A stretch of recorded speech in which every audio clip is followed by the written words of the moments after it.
ரொம்ப ரொம்ப நல்லா இருக்கு. எல்லாருமே வந்து கண்டிப்பாக பாருங்க. விஷுவல் மியூசிக் எல்லாமே சூப்பராக ஒன்று அதான் சொல்கிறேன். ஒன்று கூட மைனஸ்ன்னு சொல்கிறதுக்கு எதுவுமே இல்லை. படமாக இருக்கு எல்லாருக்குமே, யங்ஸ்டர்ஸ்க்கு முக்கியமாக, யங்ஸ்டர்ஸ்க்கு அப்புறம் கொஞ்சம் வயசானவங்க கூட ஒரே வீட்டுக்குள்ளே மனஸ்தாபத்தோடு வாழ்ந்துருக்காங்க எல்லாருமே. படம் நல்லா இருந்தது, நல்ல ஃபீலிங்கான இந்த காலத்து படம். நிறைய பேர் பார்க்கலாம். நிறைய சீனில் கொஞ்சம் ஃபீலிங்ஸாகவும் கொஞ்சம் அழுவையும் வந்தது. நல்லா இருந்தது, சூப்பராக இருந்தது. ராணாவோட நடிப்பு வந்து புதுசாக நடிக்கிறவங்க மாதிரி தெரியல, ரொம்ப நல்லா இருக்கு, யதார்த்தமாக இருக்கு. எல்லாரும் வந்து பார்க்கலாம்.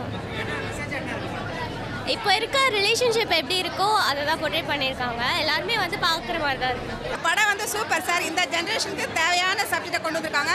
எல்லாருமே வந்து ஃபஸ்ட்டு படம் மாதிரியே தெரில. ஹீரோய்க்கு வந்து ஃபஸ்ட் ஒன் அவ்வளோ நல்லா ஆக்ட் பண்ணியிருக்காங்க.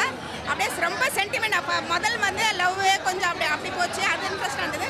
அந்த இன்டர்வலுக்கு மேலே வந்து ரெண்டு பேரும் சென்டிமெண்ட்டாக இருந்தது. இந்த ஜென்ரேஷன் வந்து கண்டிப்பாக பார்க்க வேண்டிய படம் இது. ரொம்ப நல்லா இருந்தது. பேக்ரவுண்ட் மியூசிக் எல்லாமே நல்லா இருந்தது.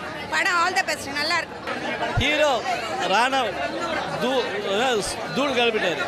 அண்ட் ஹீரோயின் இது ஹீரோயின், அதாவது அவங்கள பார்க்கும்போதே நமக்கும் அவங்களோட நடிக்கணும்னு தோணும். அந்த மாதிரி ஒரு